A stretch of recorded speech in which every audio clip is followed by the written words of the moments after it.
I used to guitar tech for Suicide Machines, and that Warped Tour that summer in '96, we were on a bunch of those dates, and that was back like early Warped Tour where they still had a contest. Right. So it was like, I'd get all the gear set up for those guys to play and get everything broken down, and then I'd just go skate all day and stuff. So, which was rad. I mean, none of the props were all that good because they had to break them down and set them up every night, but it was fun to build a skate while on tour,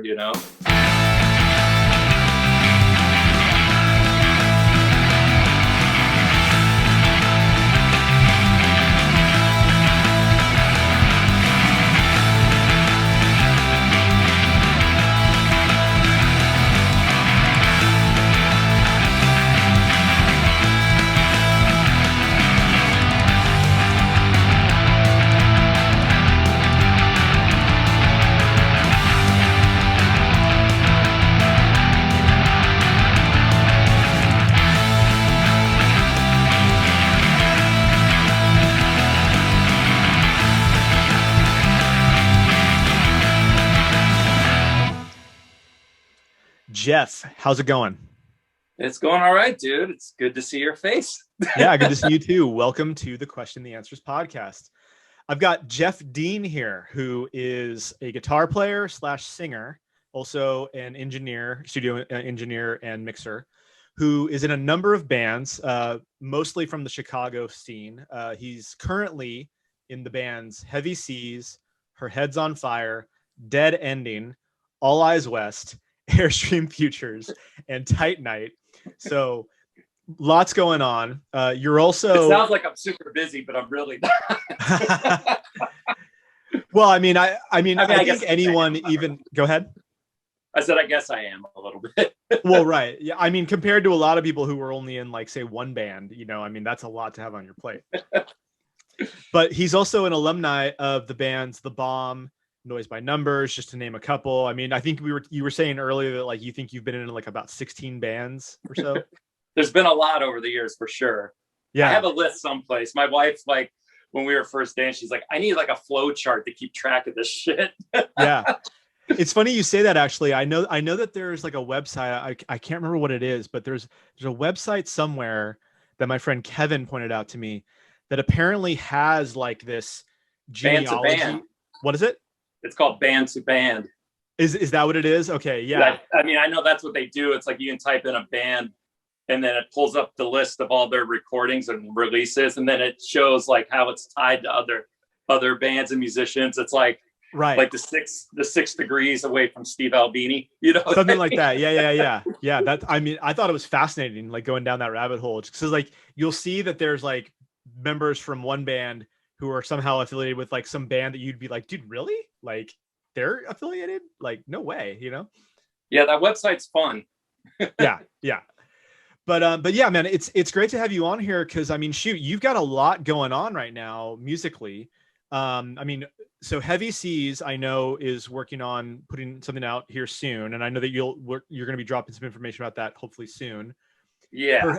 Her Head's on Fire is also working on some new music, as well as Airstream Futures, right? Yeah, all three of those things are wrapping up records. Well, actually, the Heavy Seas record's done, so we're getting all the things sorted for that. Right. But Her Head's on Fire, the album the music's done being recorded. Joseph is kind of in the middle of getting all the vocals sorted. And then with the new Airstreams album, like we're in the middle of like finishing vocals right now. The music's been done. I think we've got 4 songs left of vocals to finish, and then that one's a wrap. Cool. Or, so yeah. Well, and Dead Ending recently, well, I wouldn't call it recently, but within the last year put out a 7-inch, right? Yeah. Well, even in a pandemic, like last year was a pretty busy year. Like Airstream Futures released our second album in last February, and then Dead Ending released the new single on Alternative Tentacles. And then the studio project that I'm involved in with Jay Robbins and Darren Zentek called Moral Mazes, we put out a new 7-inch as well. And then Always West did a digital single, and then Her Head's on Fire put out a digital single, like an acoustic thing.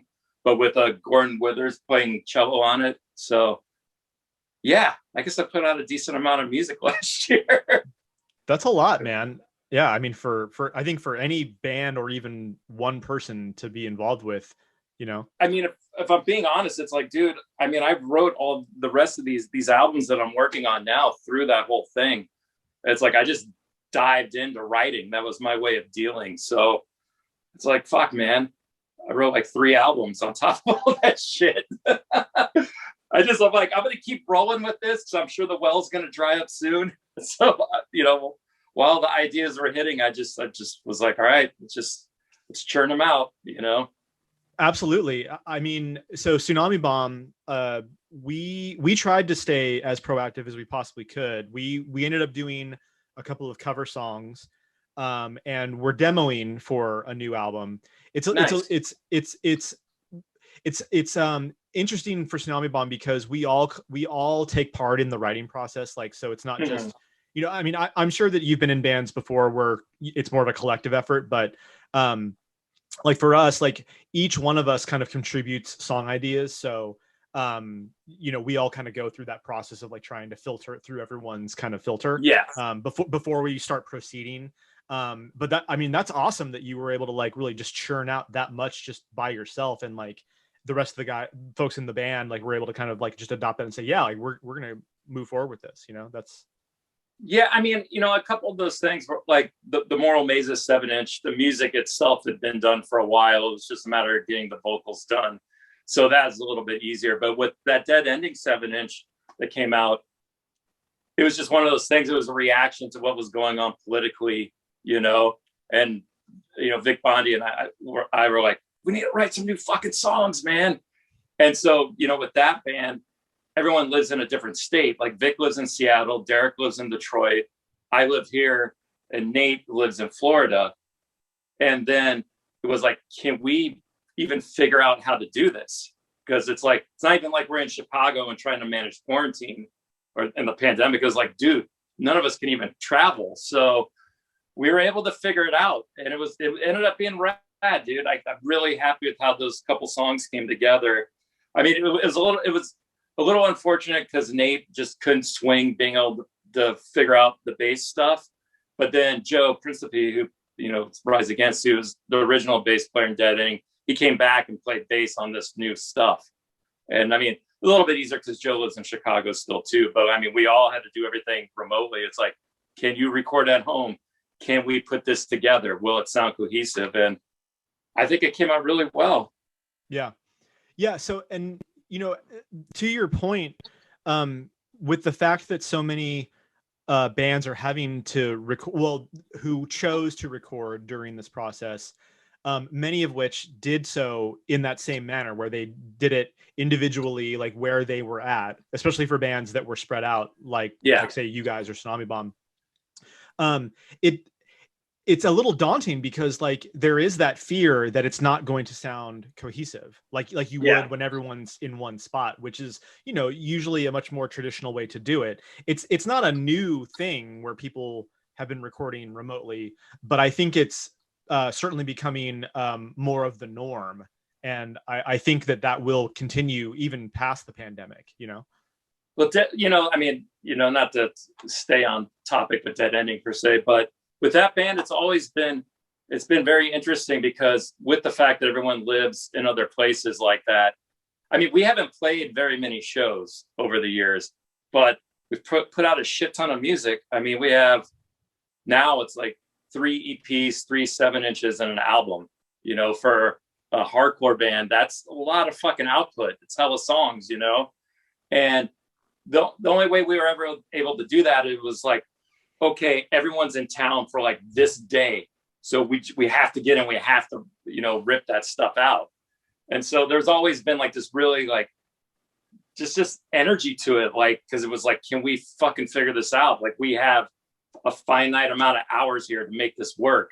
And I mean, that's why those records sound the way they do, because it's like, everything's recorded in a day and pretty much mixed in a day, Right. So with this new stuff, it was like, is that same kind of energy and like chaos going to be in the recording? And I mean, everyone has been pretty pissed off. So, you know, there's a lot of energy to get out. Yeah, I mean, I love the dead ending stuff for sure. And like the Airstream Futures record that you put out last year is fantastic. Love Thanks, it. dude. That really means a lot. Yeah, I love that album. It's really unfortunate that we didn't get to tour on it. Like our record release show for that album was the last show I played and the last show I ever went to. Mm-hmm. It's so odd. It was it was a super fun night. Bob Nana opened and our friends Wet Tropics played too. It was just like this great night of friends and like hanging out. But it was just like, no one knew that was going to be it. So it's really weird to look back on that, you know, and be like, huh, what a weird thing. Yeah, it's an interesting phenomenon, like kind of thinking, like especially for folks like yourself who are so used to not only playing a lot of shows, but going to, I'm sure, a lot of shows. I mean, shoot, my last show was seeing Refused here in Berkeley. Bad. And it was a killer. I mean, as far as last shows go, if it was going to be my last show ever, like it was a good show to go out on. But because it was this band called Youth Code, and I think Mets opened. Oh, dude, what a rad fucking show! Yeah, it was killer, and yeah, it was great. It was I got to walk home from it, which was nice. But it's seriously been over a year since I've been to a show, since I played a show, and I just I can't really fathom it, because before then, I think the longest I went between either seeing or playing a show was maybe like a month, maybe. Yeah, it's a crazy feeling. It's going to be really interesting to see what all of this looks like on the backside of things. You know what I mean? Right. I mean, everything's getting close. You know, I mean, bigger bands have tours booked for even this summer, which is wild, you know, but it's just going to all be interesting, man. It's going to be real interesting. Yeah. Yeah. I mean, well, so I wanted to ask you a little bit about like some of the newer, you know, projects that you've got coming up. So Heavy Seas, I know that we don't have like definitive information as to when that's coming out, but I was going to ask you. Yeah. But yeah, so that's coming out. And I mean, tell me a little bit about that project. I mean, where did it come from, and like what kind of spawned this new band? Oh, okay. So I would say, I guess I'm going to get a little bit personal here. 2019 was not, it started off as a very amazing year. It looked like it was going to be great, and ended up getting really fucking shitty for me personally and musically. If I'm being honest, it was there's a lot of really tragic things. And I was just like starting to go into a pretty fucking dark place with a lot of stuff. And honestly, you know, music has always been the thing for me that's been there to fucking help me get through anything, you know? I mean, that's how it is for most people with, you know, music and stuff. So I just was like, all right, I need to channel all this stuff that I'm feeling into something positive. It's like, be a whole lot better to write some fucking songs instead of fucking drowned in a bottle, you know? And so I just started fucking working on songs with no really like intention for them, just fucking writing. And as things were coming together, I was like, because I've never sang in a band before. I mean, I did backups in the Bomb and a little bit in Noise by Numbers, but like, I haven't been like pining behind the scenes waiting for my shot to fucking be the dude. You know, it's like, I've always been fine with just writing music and jumping around and being loud. You know, it's like, never wanted that role, you know? So as I was getting these songs together, I was like, you know what? Fuck it. I'll just try and fucking do some vocals on this stuff. And then that way it's just something that's mine, you know?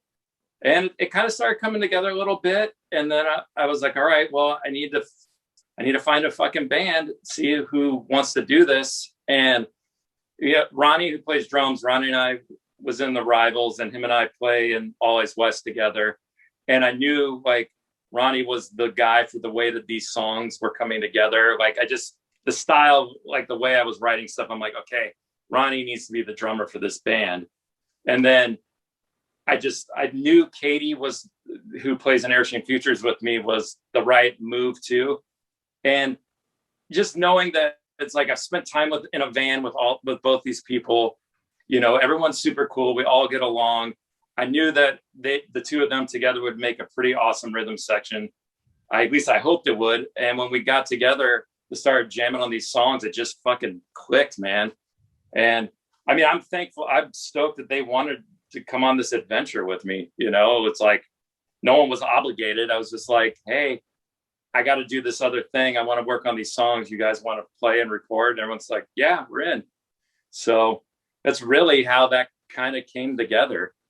Yeah, that's cool. I mean, so, you know, I've heard the songs, and I know that hopefully before too long, like we'll start introducing them out into the world. But yeah. Like I wouldn't necessarily consider it like a vast departure from the other music that you're doing, but it's certainly not anywhere near like Dead Ending. You know, it to me, it reminds me a little bit more of like a kind of a shoegazy, kind of heavy indie kind of sound, like almost like a like a Jawbox meets like, I don't know, Shudder to Think, kind of or not Joy, My Bloody Valentine-esque, like a little bit of like that, that shoegaze element to it. I mean, I wanted to incorporate some of that stuff because like Swerve Driver is one of my favorite bands. So it's like I wanted to kind of put some of those elements in there a little bit. And I mean, there's a lot of kind of bends and stuff like that in Always West already. Like I was already incorporating a lot of that kind of guitar style, not the effects pedals, but just like that, you know, that swaying kind of motion. And so I definitely wanted to put a little bit of it in this, but like, I mean, my whole thinking was, it's like, I want this to sound like Kerosene 454 meets like Oasis or something, whatever the fuck that looks like. So it needs to be very bombastic and heavy, but like have like, it's kind of like, I don't know, like melodic element over like all this craziness, you know? Right. Yeah. I don't know if that's how it turned out, but that was like the way I was thinking about it. Yeah, no, that's killer. I mean, I certainly have a deep appreciation for that kind of sound, like, you know, as a 90s kid as well, like, you know, listening to, I mean, shoot, like Smashing Pumpkins is like my bread and butter. And like, you listen to like early Smashing Pumpkin, and it's like laden with huge guitar sounds and like huge sounding drums and like layers and layers and layers of just all that lush kind of wonderfulness, you know? Yeah. Well, I mean, it's like Alan Moulder mixed, at least he mixed, as far as I remember, he mixed Siamese Dream. And it's like, I mean, Alan Moulder did fucking, you know, Loveless. He did fucking Swerve Driver, Mescal Head. Fucking just go down the list of all those kind of bands. He was the guy, you know. Right. So it makes sense that there was those kind of elements within that band's sound on those albums for sure. Right. And so what about Her Head's on Fire? Like, tell me a little bit about like what that band's got going on. So, you know, I mean, not to dwell on 2019 being fucking miserable, but I mean, that kind of came out of like that same time period for me. Joseph Brillo, who's the singer in the band, he was in Garrison and I Hate Our Freedom and a bunch of other bands. And the guys in I Hate Our Freedom, those are like some of my favorite people. And I just love that band to death. And that was always like Always West, like tour guys. Like anytime we played on the East Coast, we always played with those dudes. So we've shared like tons of chaos and adventure over the years. And actually, Tucker from Thursday was the drummer in I Hate Our Freedom. And when we were out of a drummer for Always West for a little bit, but between when John Drew was playing drums for us and Ronnie stepped in, Tucker actually came in on drums to play for us and recorded our second album with us and stuff. So it's like I got a lot of history tied with that crew of people. And so Joseph had approached me and was like, hey, you know, I think I want to do some stuff. You up for like playing and recording? I was like, yeah, okay. So I just kind of started writing songs for that too, you know? And yeah, it all started kind of coming together. And it's just funny how music works out this way. I ended up going out to New York. That was probably September or end of August, September of 2019 to visit a good friend of mine, this guy, Scott, and just get away from here and just kind of have a couple days to just fucking vent and hang out with my friend. And so Joseph and I met up and we were like, he was like, yeah, let's really do this. I want to make it happen. And my friend Jeff ended up meeting up with us just to hang out. And Jeff was in Small Brown Bike and like every other fucking band you can think of. He's like, we always make this joke. It's like, you and I have been in like the same amount of bands, you know, because it's like we're always playing with different people. And Jeff met up with us and he was like, I just, I don't know how we haven't ended up in a band yet together, dude. I'm like, well, it's funny that you say that because Joseph and I are going to do this thing. He's like, I'm the drummer. And it just happened like that. So, and then Rodrigo, who's playing bass, Rodrigo's an old friend from Detroit of mine, and he plays in Saves the Day. And he's like helped like produce like the Airstream albums and stuff. And I was like, you want to play bass? He's like, yep. And I just kind of like the dynamic of like two guys in New York, two guys in Chicago. It's like equally invested in it, Yeah. Yeah. And so it's, it was like by the end of 2019, things really were starting to feel a lot better.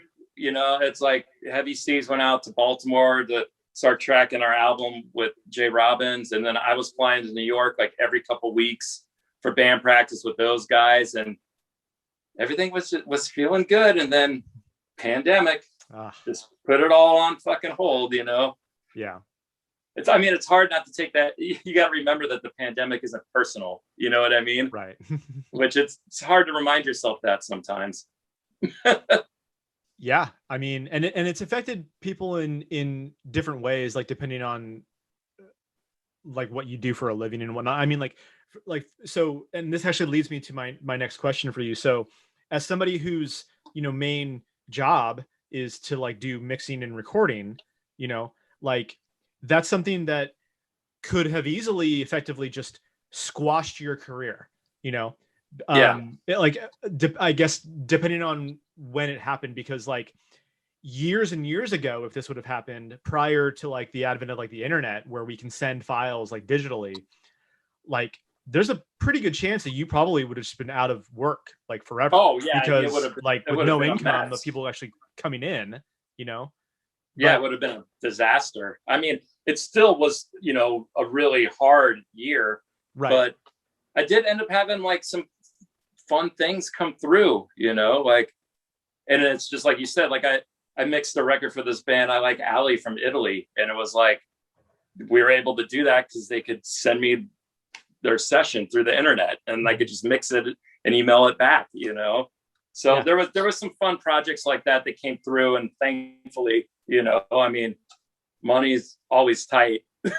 So it could have been a lot worse. That's why I always tell myself, it's like things have sucked, but they could always be a lot worse, Right. Yeah. I mean, with respect to you having the ability to do that remotely now, so besides this band from Italy, I mean, what other projects like did you work on?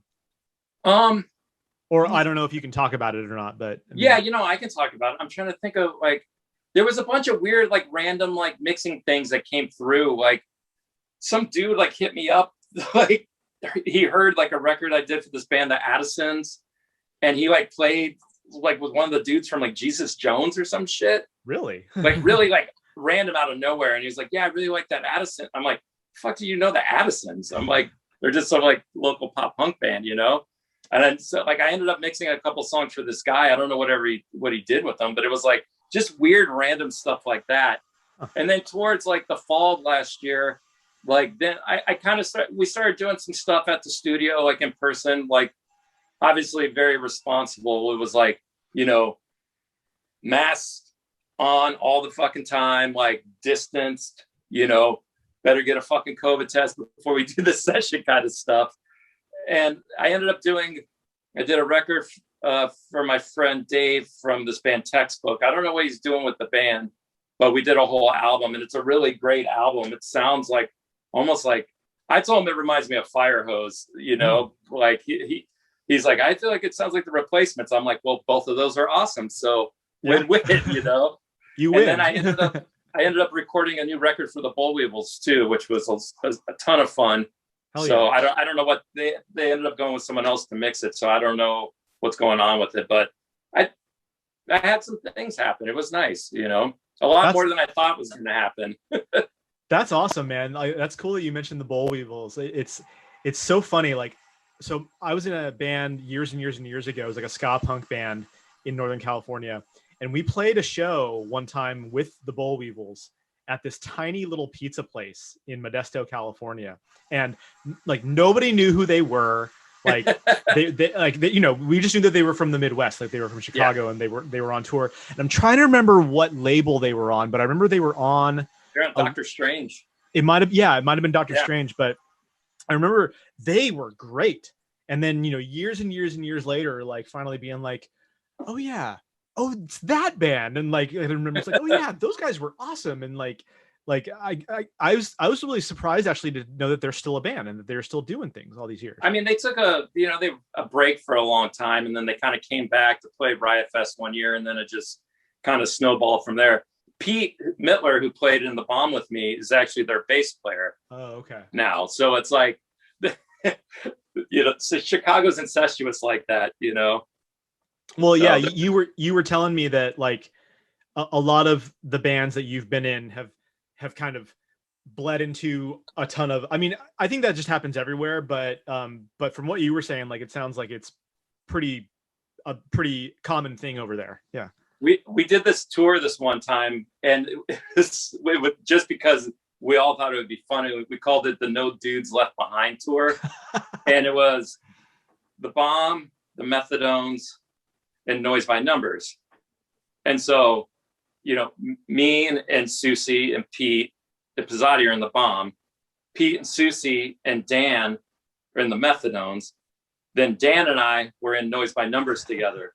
So we did this tour where it was basically like 8 dudes between 3 bands. Yeah. It was awesome, but it was just like, yeah, okay, we keep playing with the same people. Yeah, I mean, I remember years ago, I was playing in 2 bands at the same time, and like we did a handful of shows where we played on the same show. And I think honestly it was just because like I was helping to do like a lot of the booking, so I was just like, well, if I'm gonna book this band, I may as well book this band, and it just like thankfully worked out. So I could like play in 2 sets in the same night, and it was fine. I mean, it really was. I mean, I was like, I think 21 at the time, so I actually had energy to do it. But yeah, I don't know if that would really necessarily be great to do often nowadays. It was just that tour was a funny thing to do just because we could do it. You know what I mean? It was like, let's just do it. Yeah. It was wow. That one was chaos. Yeah. There's a night that we played at the Triple Rock that just got loose. Well, I mean, everyone in those bands likes to drink a lot. Let's just put it that way. Well, I mean, when NoFX writes a song about your bar, then there must be something to that place. Oh, that place, dude, Triple Rock was awesome. I miss that place. It was fucking great. Nice. But yeah, as a person who does like mixing and recording, obviously you're kind of a gearhead. I was curious, like, so what is your kind of rig of choice when you're playing live? Like, I think you've mentioned my guitar before, amp. Yeah, like I think you've mentioned that it depends on the band you're in, but I'd just be curious to know, like, what's your favorite setup when you're playing live? Well, in All Eyes West, I have a Blue 62 Jazzmaster that I play in that band, because going back to what we were talking about, that shoegazy kind of element, you need that tremolo system on a Jazzmaster to get those kind of bends, those slowdowns. Everything else is a Les Paul. So it's like, currently I've got a gold top Les Paul P90s, and then I'm running 2 half stacks because I'm a fucking asshole.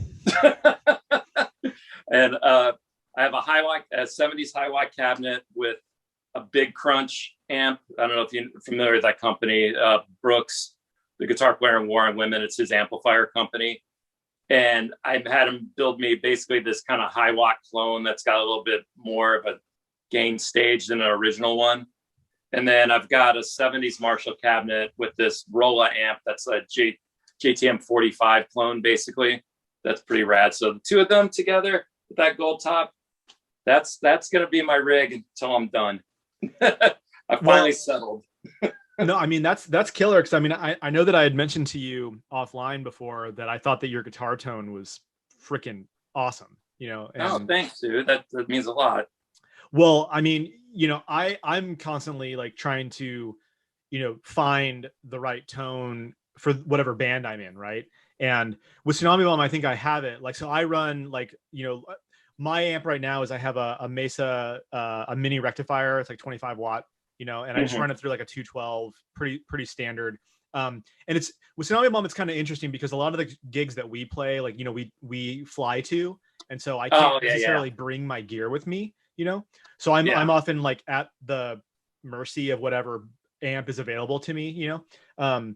And oftentimes it's like a standard Marshall or like an Orange Head or something like that, or sometimes a Mesa. I think Mesa would be my preference. Like I kind of like that, you know, scoop mid kind of Mesa rectifier tone. But like I play an SG mostly, like a SG standard. You know, I love how like they're kind of they can give you a little bit of crunch but they give a lot of cut though, you know. Like those SGs cut through really well, and like as the one guitar player in the band, I think that really helps, you know. I love SGs. I think they're the coolest looking guitars, man. They don't sit right on me for some reason. Like when I play them, like it's like I wish I could play one. They're fucking cool. Yeah. But I mean, I like a Les Paul. So yeah, see, for me, like Les Pauls, I love them, and they feel good when I'm playing. But they're heavy as shit. So heavy, dude. Yeah. I just can't. I can't do it. Yeah. I have a 74 custom and that thing's like 10 fucking pounds, man. Yeah. It is a boat anchor, but it sounds rad. Yeah. No, I mean, Les Paul's really, you can't beat in terms of tone, man. Like they sound great. Yeah. But yeah, I like I have a Jazzmaster as well, but it's not a standard Jazzmaster. It's like a newer model that has like the two humbuckers, and actually the humbuckers that I have are like a little upgraded than the standard. So I have one that's like a high output at the bridge, and then one that's like more of like a jazz humbucker at the neck. So I can kind of switch between the two, which is great. But I don't know. I mean, I have like several guitars, so I'm, you know, gear nerd too. But yeah, man. You know, so I know that you're big into the skateboarding scene. To kind of shift gears here, I noticed you have all those decks. How long have you been skateboarding? 30 something years. 35 years, I believe. 35. Yeah. Fuck, a long ass time. Yeah, and you still skate. Yeah. I do. Not the way that I used to, but I still try to go a couple times a week. Sure.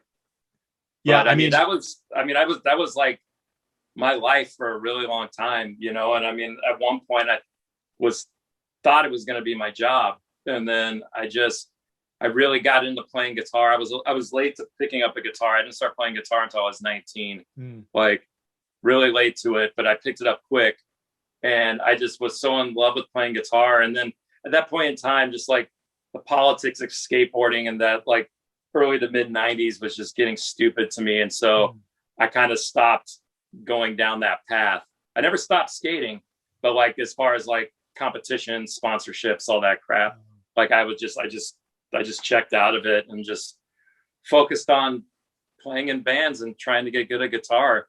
And ironically, it was my friend Kyle and I were talking about this the other day. It was like, when I took that element of skateboarding out of my life, I feel like I'd started doing some of my best skating after the sponsor competition days. Huh.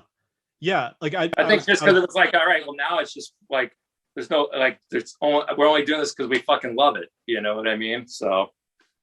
Yeah, I was curious about that because, you know, like I tried skateboarding when I was younger, and I could never really get the hang of it. Like I can ride around and stuff, but like I was never like coordinated enough to like really get into like the moves and like everything. And maybe it's just for a lack of patience and like not wanting to like, you know, I don't know, hurt myself or something like that. But yeah, I get that. But you know, I'm always fascinated by, because I love watching it. I love watching people skateboard. And like, so were you sponsored like back in the day? Yeah, by a few different companies over the years. So yeah, I skated for Venture Trucks for a little bit. I skated for Time Skateboards, and then from Time Skateboards, like everyone that skated for Times was sponsored by Dogtown Wheels for a little bit. And then I skated for New School Skateboards for a little bit, and then just some other shit here and there. Like, and then I don't know. I just like started playing guitar and was like, fuck this. I want to play in bands. Yeah. Yeah, But I it's, mean, some of my best friends are still professionals. They're fucking killing it. But music ended up being what I think what I was supposed to do. Yeah. And I wouldn't change it. I can't even imagine. If I never start playing in bands, it's like I don't even know. Like I wouldn't have like my life would be. I don't even know what it would even look like. I wouldn't know anybody that I know if it wasn't for music. Yeah. Yeah. Do you ever get really concerned about the possibility of like really hurting yourself though? Oh yeah, and dude, how that would affect your guitar playing and stuff? Yeah, it's constantly stresses me out, and that's like this weird like battle I have with myself, because if I'm going out to skate, I want to skate for real. You know what I mean? Like I want to go for it. I want to fucking hit it hard. But then I'm constantly in the back of my mind that if I fuck up my wrist and can't play guitar, I'm really screwed. And then there's also people that are counting on me that would be really upset. So then it's like you start getting weird on a skateboard then. And it's like if you have doubt or fear, you're going to get hurt. Right. And so like it's always like I'm trying to learn to enjoy just the act of fucking riding a skateboard instead of having to be like the dude that shows up that throws down. You know what I mean? Yeah. Which is a really hard thing to let go of. You know what I mean? I'm like, it's cool. I still like riding a skateboard, so it's fine if I go to the park and just cruise. Like I don't have to do all this shit. Right. Yeah. It was funny. One little thing. It was funny. There's this skate park, Wilson, that's on the lake here, this cement park. It was so funny. I went there this one day and I was skating in the pool and I fucking slammed pretty hard in the pool. And I just kind of lay there for a second. I'm like, fuck, man, this hurts so bad these days. And these dudes came over, they're like, hey, mister, are you okay? And I'm like, mister? I'm like, fuck, I'm old. Not even like, dude, are you all right? It's like, hey, mister, are you okay? Yeah. I'm like, fuck, man. Oh, that's rough. Yeah, it was rough. I was like, all right. Maybe I need to bleach my hair or something. Well, but I mean, there's plenty of people, well into like their 50s. And I mean, shoot, I don't know about like 60s and 70s or anything like that. I mean, dude, Caballero's still fucking killing it, dude. Totally. So, and it's like, I mean, as long as you can do it, I think you can do it. You know what I mean? It's just for me, like, I have to start being more conscious of like hurting myself, which sucks. Starting to play in bands and tour and like playing shows, like when I, first got into being in a band, when I first started playing guitar, it's like I've always kind of just jumped around and moved around a lot on stage. It's like that energy from skateboarding just kind of transferred into playing shows. You know what I mean? Right. It's funny. I always do a little thing, and I always kept waiting to see if anybody would ever pick up on it, but there's no reason why anybody would, unless you're a complete dork like I am. But I always hold my guitar up when I'm done playing after a show. I always go like that. And it's my little nod to Tommy Guerrero, because if you've ever seen any contest footage of any contest that Guerrero was ever in, after he finishes his run, he always holds his board up like that. Like, yep, I just killed it. So that's why I'm always like, every time I'm done playing, I hold my guitar up, because that's my little skateboarding nod to myself. Yeah. No one's ever fucking picked up on it. But, well, now I just told everybody, so. Yeah. Did you ever skate at like the Warped Tour or anything like that? I did on a couple of those dates. I used to guitar tech for Suicide Machines, and that Warped Tour that summer in '96, we were on a bunch of those dates, and that was back like early Warped Tour where they still had a contest. Right. So it was like, I'd get all the gear set up for those guys to play and get everything broken down, and then I'd just go skate all day and stuff. So, which was rad. I mean, none of the props were all that good because they had to break them down and set them up every night, but it was fun to be able to skate while on tour, Yeah, that's tight. I mean, the marriage between the skate culture and the punk culture, and even like the hip hop culture, and like the metal culture to a degree too. Like that's always been like pretty intertwined, And well, I mean, it's like, when we were younger, it's like, okay, we're listening to Metallica, we're listening to fucking Black Flag or Husker Du, we're listening to fucking Eric B. and Rakim or fucking Public Enemy. Right. Or, you know what I mean? It was like, it was all the same wheelhouse as far as like growing up skating, you know, it was all part of it. Yeah, I mean, I think that that's one of the great kind of aspects about that world is that um, it's not necessarily only a youth driven like culture or movement, but it certainly like adopts a lot of like the same kind of mentality of a lot of those, you know, in Well, that like you have to also remember, man, like 30 years ago with all that stuff, I mean, 30 plus years ago, skateboarding, hip hop, metal, and punk were all outsider music and outsider totally. culture still. Yep. So it was like, it wasn't like this mainstream fucking thing. Like, you know, you had to find that shit. Right. Yeah, and like I think that that's like what makes it so special, you know, for a lot of people, Absolutely. especially folks who are a little bit older who were there, you know, at the early stages of it and like really kind of helping to create it and make it become what it ultimately became. And like you know, I'd be curious to talk to you more offline about like some of your reasons for kind of shifting away from like the way like you mentioned that Yeah. skateboarding was headed. We don't have a lot of time right now, but I'd be. I can give you one instance. The one thing that happened that I decided I was done. Sure. There was a contest. I think it was like an NSA contest that me and a bunch of the other dudes that I skated with went to in Southern California. This is like Moreno Valley or something. I don't know, the skate park. And I feel so bad because if the dude knew that this was the reason, he would probably feel really bummed. But this guy, Miracle Magnum, that we all knew that skated then, I think he ended up skating for Planet Earth like the same time my friend Kenny skated for him. Anyways, this was like right when big pants were starting to come in and be cool. And so I'm at this contest and I'm just wearing like a normal pair of Levi's, which weren't fucking tight. You know, they're just normal jeans. And I remember Mirko came up to me. He's like, dude, you gonna skate in those jeans? I'm like, what are you talking about? He's like, they're super tight, man. I don't know. And I was like, you know what? Fuck this. I'm done. I'm like, if this is what it's comes down to, not fucking skill sets, but like who's got bigger pants. I mean, it's such a silly thing. And I guarantee you, if Mirko knew that was the reason why I checked out skating, he'd probably feel horrible about it. But that was like the defining moment. I was like, I'd already started playing guitar and I was like, you know what? Fuck this. I'm out. Well, yeah, dude, like fashion I was also function. a kid and fucking angry all the time. So, you know. Yeah, I mean, like the whole thing of how like fashion dictate. I mean, that bleeds into like the music world too. You know, it's like, Yeah. you know, like people like, oh, you got to look a certain way or you got to market yourself a certain way in order to like really attain like the next level. And no matter how good you are, it won't matter unless you look a certain way. And it's frustrating. Yeah, I don't play that you know? shit, man. I just wear band t-shirts still, you know. Yeah, that's kind of my standard uniform too. It's just band t-shirt, pair of jeans, good to go. Yep. Yeah.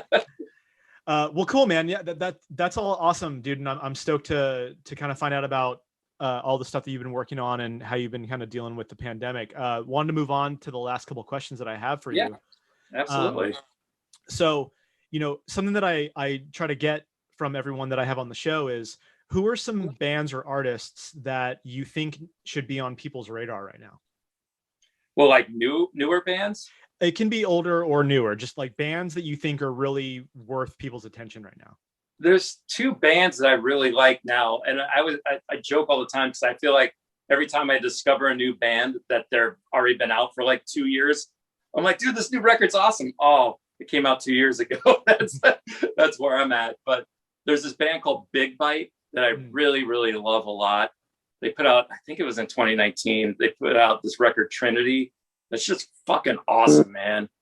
And then there's another band called Avlov that I like a lot too, that kind of, for their first album really has a heavy Dinosaur Jr. thing going on, which I fucking love. I mean, Dinosaur Jr. is the reason I basically got into punk anyways. And then they have their second record that came out a few years ago is really fucking great too. Like I love both those bands a lot. Sweet. Yeah, I'll have to check those two bands out. And any bands specifically like from the Chicago scene that you think are worth noting right now? I mean, there's always cool bands playing around here. I mean, I'm a little out of it, I guess. You know, I mean, really just focus on my own shit. But then, you know, I mean, the bands that I've gone to, that I've worked with around here, I like a lot. Like Typesetter is a rad band. I've recorded both their albums. You know, Bob Nana's always fucking working on something that's awesome. I mix a record for my friends Wet Tropics, who's John from Boys Life. It's his new band. They're really rad. There's a band called Bow and Spear that Megan, the old bass player in Airstream Futures, played bass in that band originally. I don't think she does anymore, but those guys are really cool. I don't know. Sweet. No, that's great. I mean, that's great list that I can throw. I'll throw links for all those bands so people can check them out. But thank you for that. And then, you know, the last question I have for you, and I'm very eager to hear what you have to say.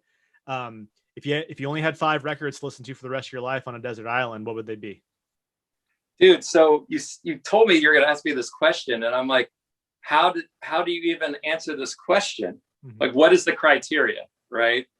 Like, I mean, there are records that are definitive in who I am, you know, like Dinosaur Jr. Bug, Metal Circus, Husker Du, fucking Pegboy Strong Reaction. And it's like records that are like fundamental to me, but like I don't listen to them all the time anymore.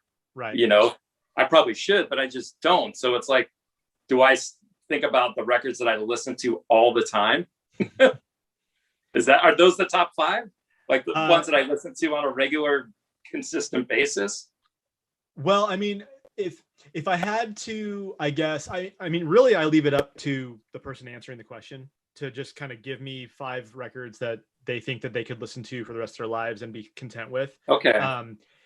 I don't necessarily think that it has to be a record that was like the record that got you into X, you know, style of music or like whatever. Like, as far as I'm concerned, it's just 5 records that you think that you would never get tired of listening to, because you only have those for the rest of your life. You know what I mean?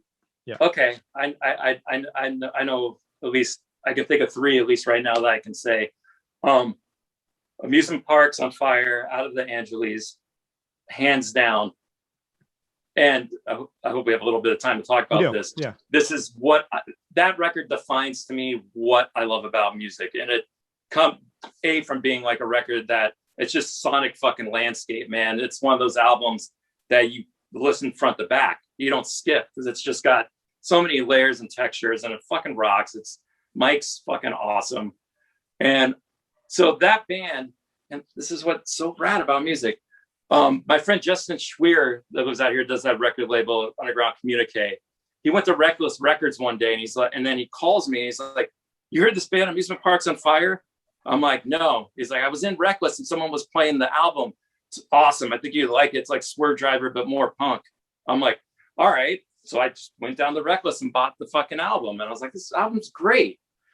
You know, and so then I'm like, Filter Records. I wonder what that is. And I'm looking it up, and I started talking to the guy, Alan, like the band I was in, 4 Star Alarm at the time. I was trying to find someone to put out our album. I'm like, we just randomly emailed this guy, and he was like super receptive. I mean, obviously we didn't work together. He's like, "Hey man, yeah, like the record, you know, it's awesome. You like Amusement Parks too." Fast forward, Alan was Sergi from Sam I Am's college roommate. And so I'm talking to Sergi about Amusement Parks on Fire. He's like, "Yeah, you know, Alan put that record out." I'm like, "I was emailing with that guy." He's like, "Yeah, it's my college roommate. Super cool." And so then like I ended up being friends with Alan, and Amusement Parks on Fire is coming to town to play, and I couldn't get tickets to the show. And I'm like, "Hey, can you get me tickets to this show? Can you get me in?" He's like, "Yeah, no problem." Because it was like they were on tour with like the Psychedelic Furs and Happy Mondays, which is awesome, but really odd pairing, you know? So I go to the show. I end up talking to Mike after the show. I'm like, "Yeah, you know, I know Alan." He's like, "That's amazing, blah, blah. You got to come to Milwaukee with us." I'm like, "What?" And he's like, "Yeah." I'm like, "Are you getting me in?" He's like, "Yeah, I'll see you there." And so I drove to Milwaukee the next day, ended up hanging out with those dudes like all fucking night, crashed in their hotel. I just met these guys the day before. And then every time those guys would come through, we'd hang out and kick it all the time. And Mike and those guys are like some of my closest friends now, just from Justin finding that record, they ended up like taking it All Eyes West on our first European tour with them. That's like awesome. Just wild ass shit. And I mean, Mike was just texting me as we're doing this thing. I saw it popping up on my phone. How awesome is music? Like these dudes in England, I ended up becoming like great friends with and having all these adventures with because my friend Justin heard their album being played inside the record store. How could that not be one of my top fucking albums? That the second album, you know? I love it. Oh, another one? Probably Idlewild Post Electric Blues.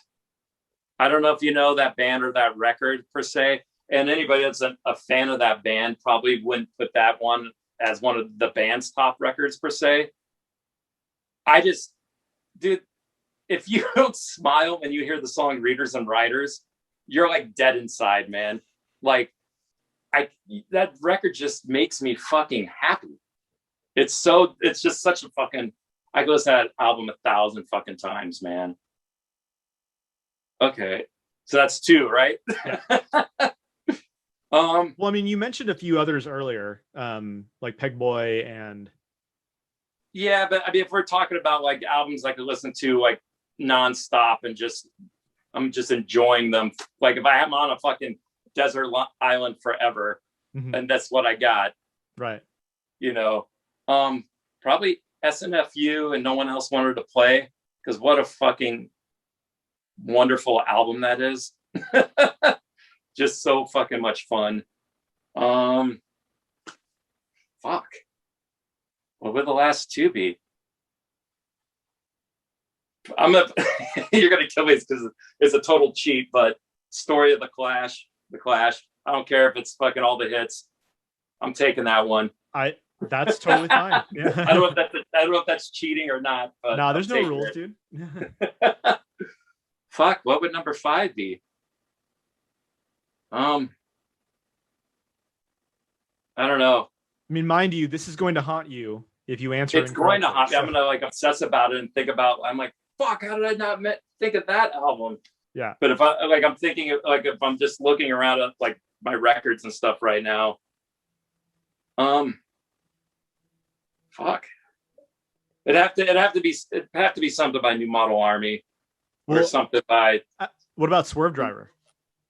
Fuck, man, Swerve Driver Rays. Yes, you're right. That's number 5. That's what Swerve I was waiting for. Swerve Driver Rays. I was gonna put a Sam I Am record or a Seaweed record in there, but dude, this is fucking difficult. That's what I'm saying. Like, I'm sticking with that. Well, fucking Music Parks Out of the Angeles, fucking Idlewild Post Electric Blues, SNFU and No One Else Wanted to Play, Story of the Clash, and fucking Swerve Driver Rays. Yep, I dig it. Yeah, that's it. Solid list. I'm in, and it's your list, man. I mean, you can make it whatever you want. I mean, and I might just listen to all those records tonight, just back to back, just for some fun. Nice. 5 years from now, I'll email you and say, "This was your list. Is this still the list?" Well, the interesting thing is if you ask about songs, like what are like, that's a completely different thing. Sure. Totally. But yeah, I'll stick with those albums. Well, right, because you're so right. Like there might be an album that a band has that might have your favorite songs on it, like maybe 1 or 2 songs, but maybe the rest of the songs are not that great. So there might be a different album that you think is better because you like more of the songs on it or something like that. You know, it's hard to choose the albums from the songs. Yeah, that's a slippery slope. It's tricky. Is. Yeah. But I, like the greatest hits thing, I think, is a perfectly reasonable way to go. You know, I don't care. Yeah, I mean, the Story of the Clash is a great record. You know. Yeah. Well, all eras, all the eras. It's got all the fucking jams. Yeah, well, I mean, you know, the Clash are a great band, but it's like, you know, they have plenty of songs that are not great. You know, I mean, so. Oh yeah, absolutely. I mean, yeah. So if you can trim the fat a little bit, they had a lot of output. There was going to be a lot of, you know, ones that don't make the cut. Right. Well, shit, Jeff, it's been awesome talking to you and great to catch up. I'm super excited about how things are coming along with all of the records that you've been involved with over the past year. And, you know, before too long, we're going to see some new albums from Heavy Seas, for Heads on Fire, and Airstream Futures. So super excited. And I'm glad that you're getting your second vaccine dose here really soon. Yeah, cannot wait. Yeah. And when shows do come back, I'm eager to see you perform live in any one of those bands. So hopefully we'll play some shows together. That'd be great. I would love that too. That'd be great. I mean, hopefully it's sooner than later. You know what I mean? Yeah, I would love that. And I'll hopefully be talking to you real soon, man. Take care. Sounds good, dude.